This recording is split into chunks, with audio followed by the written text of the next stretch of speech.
हाय राम, ये क्या बनाया है? कितना कड़वा और कितना खट्टा है। अभी पता चला इतने कम दाम में क्यों बेच रहे हो। आखिर ये औरत ऐसे क्यों चिल्ला रही है? चलिए समय के पीछे चलते हैं और जानते हैं।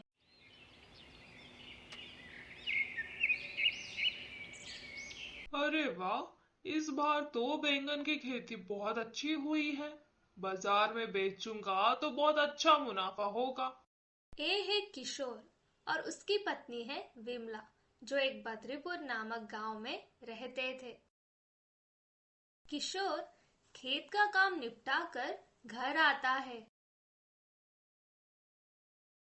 अरे ओ भाग्यवान, कहाँ हो?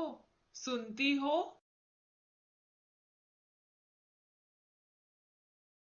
हाँ जी, बोलिए, क्या हुआ? वैसे आज बहुत खुश लग रहे हो। हाँ, खुशी की बात है। इसलिए आज खुश तो मैं बहुत हूँ। तुमने जो जेवर गिरवी रखे हैं ना, जल्द से जल्द उनको छुड़ा के लेके आऊंगा। देख लेना। ऐसा क्या हुआ है जो आप दिन में सपने देख रहे हैं? क्या लॉटरी वॉटरी लगी है क्या?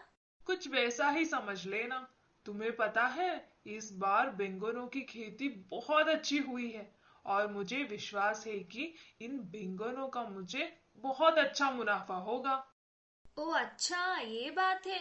आप ना मुझे झूठा दिलासा मत दीजिए।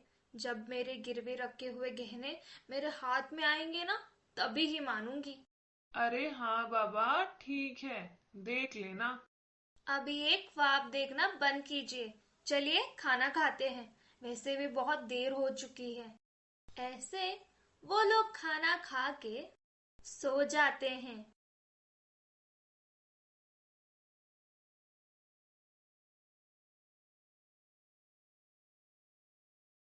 अगले दिन किशोर गली गली भटकता है, अपना बैंगनों को बेचकर मुनाफा लेने। लेकिन हर दुकानदार उसके बैंगनों को सिर्फ आधे दाम में खरीदना चाहता था। ऐसे ही शाम होती है, लेकिन कोई भी दुकानदार बैंगनों का अच्छा भाव नहीं दे रहा था। तो ऐसे किशोर उदास होकर घर आता है। क्या हुआ जी? कल कितने खुश थे और आज ऐसे उदास होकर आ रहे हो? मैं जिसे भी दुकानदार को बैंगन बेचने जाता हूँ, वो सब लोग बैंगनों को आधे दाम में खरीदना चाहते हैं। खेती में इतना मेहनत करके भी अच्छा दाम नहीं मिल रहा मुझे। कोई बात नहीं, आप उदास मत होइए। सही कहा था तुमने विमला। मैं कल सपना ही देख रहा था और तुम्हें झूठा दिलासा भी दिया कि तुम्हारे गहने जो गिरवी रखे हैं, तुम्हारे हाथ में लाके रखूंगा। अरे आप हार मत मानिए, अपने ऊपर विश्वास रखिए। कुछ ना कुछ हल या दूसरा रास्ता मिल ही जाएगा। क्या हल मिलेगा? इतने सारे बैंगन हैं, पड़े पड़े ऐसे ही सड़ जाएंगे। अभी मैं क्या इनका सब्जी बना के बेचूं? हाँ, सही कहा आपने। इन बैंगनों का सब्जी बनाकर बेचिए। तुम पागल हो गई हो क्या? ये क्या बोल रही हो विमला? अरे आप सोच के तो देखिए, इन बैंगनों का आप बेचेंगे तो अच्छा दाम नहीं मिलेगा। ऐसे घर कैसे चलेगा? इससे अच्छा है कुछ बैंगनों का सब्जी बनाकर बेचिए। बोल तो तुम सही रही हो, लेकिन इन बैंगनों का क्या बनाकर बेचूं? आपको याद है, आपने मुझे एक बार बैंगन का भरता बनाकर खिलाया था। बहुत स्वादिष्ट था। क्यों ना आप बैंगन का भरता गरम गरम रोटी के साथ बेचो। हम्म, उपाय तो अच्छा है, लेकिन ये ठेला नहीं चला तो? मुझे लगता है कुछ ना करने से अच्छा है हमें कुछ करके देखना चाहिए। अगर ठेला नहीं चला तो बैंगनों को बेच देना। ठीक है, मैं तुम्हारी बात से सहमत हूँ। कल सुबह ही मैं बैंगन का भरता बेचने जाता हूँ।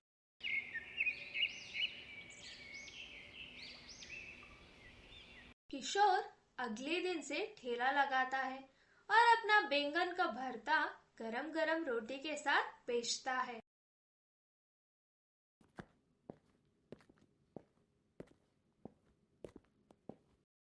अरे भैया, स्वादिष्ट है ना? और एक प्लेट को कितना है? आप खा के देखिए, अच्छा नहीं लगा तो पैसे मत दीजिए। और हाँ, एक प्लेट को सिर्फ 30 रुपए। बहुत बहुत स्वादिष्ट है। एक काम कीजिए, और एक प्लेट पार्सल कर दीजिए। पहले कस्टमर ने खा के तारीफ किया, इसलिए किशोर खुश हो जाता है। ऐसे ही महीने बीतते हैं। किशोर का ठेला बहुत अच्छा चल रहा होता है। भैया, एक प्लेट लगा दीजिए। कुछ भी कहो, आपके हाथों में तो जादू है, जादू। बहुत स्वादिष्ट का बैंगन का भरता बनाते हो आप। ग्राहक के बातें सुन के किशोर को बहुत अच्छा लगता है। तभी एक आदमी आता है और उसका नाम था मनोज।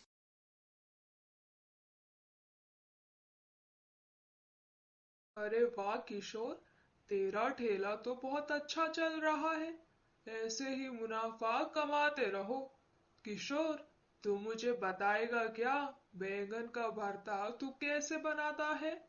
वो क्या है ना, आज मैं तेरे यहाँ खा लूंगा, लेकिन मैं शहर जा रहा हूँ। अगर मुझे वहाँ खाने का मन करे तो मैं बना के खा सकता हूँ, इसलिए पूछ रहा था। अरे इसमें क्या बड़ी बात है, तू तो मेरा पुराना दोस्त है। अभी बताता हूँ कि कैसे बनाते हैं।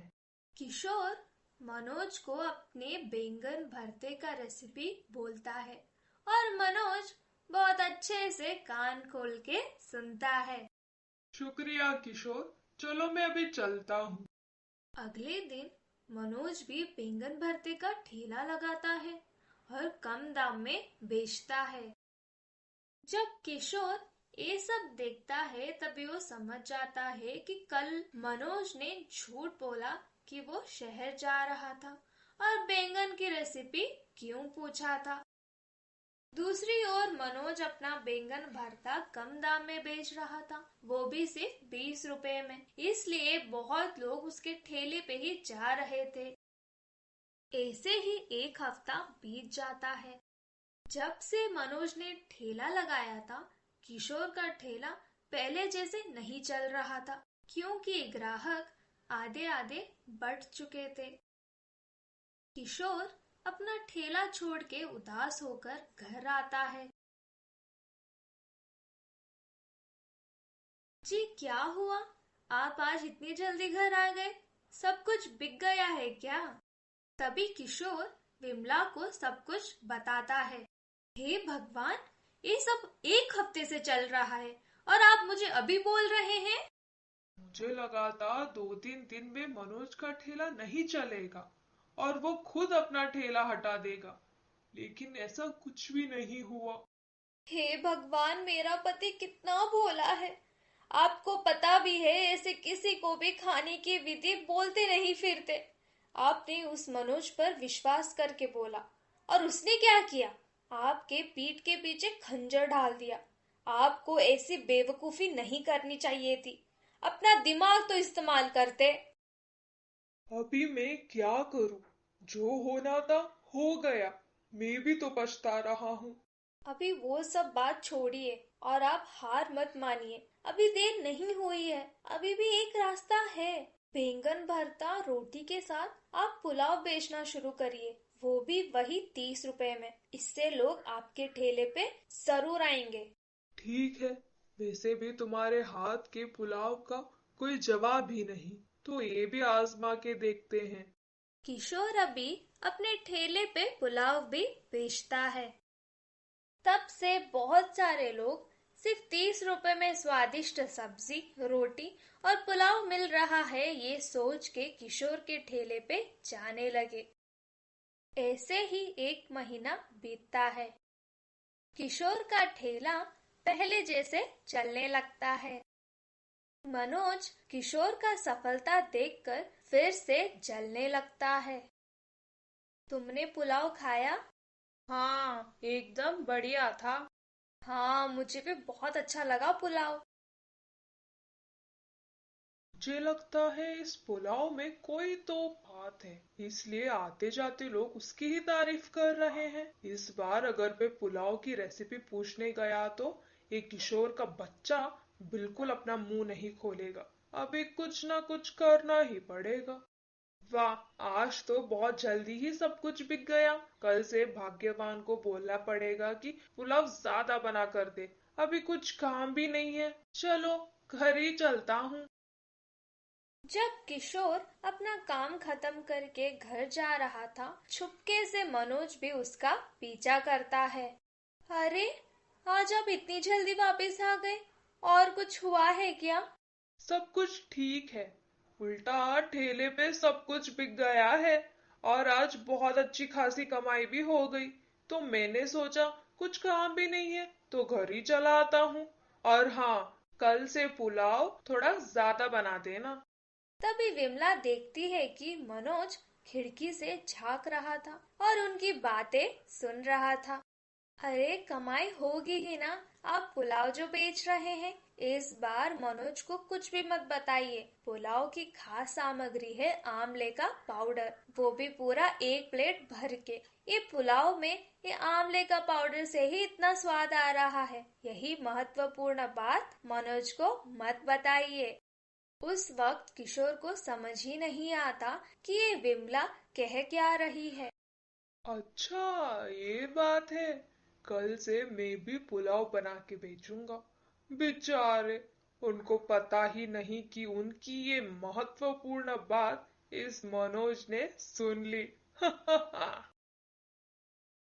मनोज वहां से जाने के बाद विमला किशोर को सारी बात बताती है कि मनोज छुपके से उनकी बातें सुन रहा था। ओ अच्छा। अभी सब कुछ समझ आया। मैं भी हैरान हो गया था कि आंवला की वजह से पुलाव इतना स्वादिष्ट है क्या। मनोज घर जाता है। जब वो पुलाव बना रहा था, उसमें ढेर सारा आंवले का पाउडर डाल देता है और इस पुलाव को बेचने लगता है। आप भी पुलाव बेच रहे हैं और वो भी सिर्फ 20 रुपए में? तो ठीक है, 1 प्लेट पुलाव लगा दीजिए। हाय राम, ये क्या बनाया है? कितना कड़वा और कितना खट्टा है। अभी पता चला इतने कम दाम में क्यों बेच रहे हो। छी छी, थू थू। ऐसा खाना खाने से अच्छा है कि मैं अपनी सासू माँ का हाथ का खाना खा लूं। और मैं ऐसे खाने के लिए 1 रुपया नहीं दे रही, बता देती हूँ। सारा मुंह खराब कर दिया मेरा। तभी उस वक्त मनोज को समझ ही नहीं आता कि हुआ क्या है। ऐसे ही 2 महीने बीतते हैं। किशोर अपने ठेले से बहुत मुनाफा कमा रहा था और वो सोचता है कि एक ढाबा खोलूं। लेकिन दूसरी ओर मनोज के ठेले पे कोई ग्राहक नहीं था और ना ग्राहक आ रहे थे। इसलिए वे सोचता है कि ठेला ही हटा दूं। ऐसे ही एक दिन विमला आती है मनोज के पास। क्या हुआ? ठेला नहीं चल रहा क्या? चलेगा भी कैसे? नकल करने से फुर्सत मिली तो चलेगा ना। कभी कभी नकल से ज्यादा अपनी अक्ल इस्तेमाल करना चाहिए। समझे क्या भाई साहब? तभी मनोज को अपनी गलती का एहसास होता है और वो किशोर के पास माफी मांगने जाता है।